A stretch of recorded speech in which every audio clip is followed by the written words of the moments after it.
So yesterday we have seen one of the serious incident where the obscene content have been shared in one of the group known as Buyers Locker Room on the Instagram. So it's a very serious incident where they have posted the vulgar comment relating to the rape, comment relating to the gang rape in the said group, and comment were also on the obscene photograph of the girls, particularly the body shaming comments. So it's a very serious offense under the Indian law. So it is an offense from two particular perspective.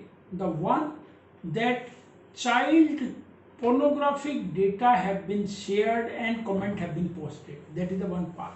Second is the material has been circulated among the children in a group. So from both the perspective, it is a serious criminal offense which entails the punishment up to the 7 years. So first, it is an offense under the section 14 of the POCSO Act, which provides the punishment for 5 years.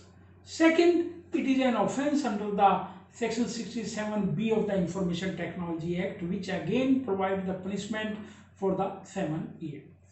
So the punishment is both for the possession, circulation and sharing of the content, and particularly when it has been circulated in a group, because in case of child pornography merely the possession is an offense. So therefore every person who is a member of that group, irrespective of whether it is active member or non-active member, all are liable for prosecution because none of them has come forward for making a complaint.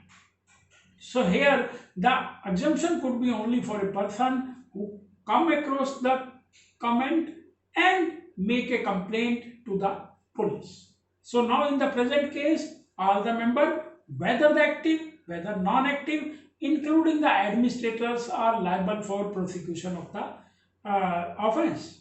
Then coming to the liability of the Instagram. See, the Instagram is liable for prosecution under section 21 of the POCSO because Instagram has not come forward for making a complaint to the police, which is obligatory in case of child pornographic content. So law clearly says that any person who come across the child pornographic content is under obligation to make a complaint, and if it does not make a complaint, that said person is liable for prosecution under section 21 of the information of the POCSO Act. So that's why all the members, whether active or non-active, administrator and also the Instagram, they are liable to be prosecuted for the said offense. Another thing, and why the Instagram has additional liability. See, the prosecution is for both the person, one who publish, second who causes to be published. So that means Instagram is liable for prosecution for abatement of the offense of circulation of child pornographic content. So here the obligation is on the Instagram to preserve the evidence, to preserve the metadata, and if it fails to do so, then the exemption which is entitled under section 79A would be withdrawn, and again Instagram is liable for prosecution as an abettor under section 109 of the IPC. So this is the right time that we should initiate the action against the service providers when they do not come forward for filing the complaint of the content relating to child pornography. The moment it comes to their knowledge, they are under obligation under the law, and if we prosecute them, at least it will secure that in the future nobody would be going to commit such an offense. Nobody would be circulating and sharing such data.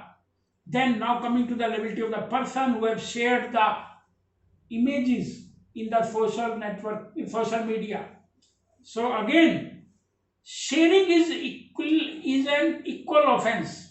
Rather, the person who is sharing is deemed to be an author of the said content. So that's why the person who has shared the content in social media is also liable for prosecution as a one of the conspirator.